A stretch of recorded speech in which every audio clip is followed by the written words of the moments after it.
Dobrý ten prajem, farma doktora som taká ufaca. Šup! Horolesec Šužlej.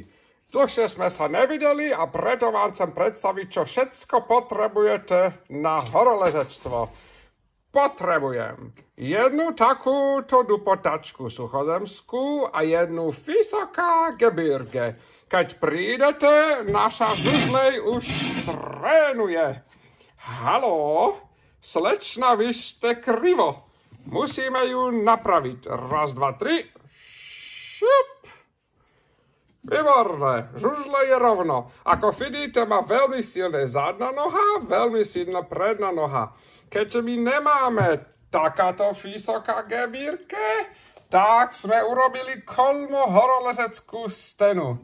A naša Žužlej nám za chvíľku ukáže, ako sa lozí. Čakajte. Tak už je to tu, tak potichučky pozerajte. Hore, ešte vyššie a už leze. Pozrite sa na to.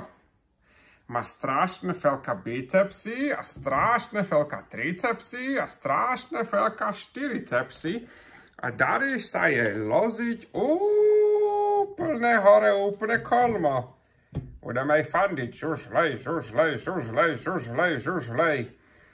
Takto sa lozí hore na kopce. Áno, a takto sa vie ona aj natrénovať. Čo sa stane, keď dupotačka vyleze hore? Musí zapichnúť vlajku. Takto.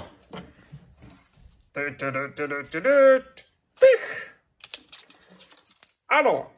Videli sme vlajku nejakého štátu krásneho švédskeho, ale čo zapichne Žužlej? Žužlej zapichne vlajku takúto, pretože papá šalátik. Ďakujem za pozornosť.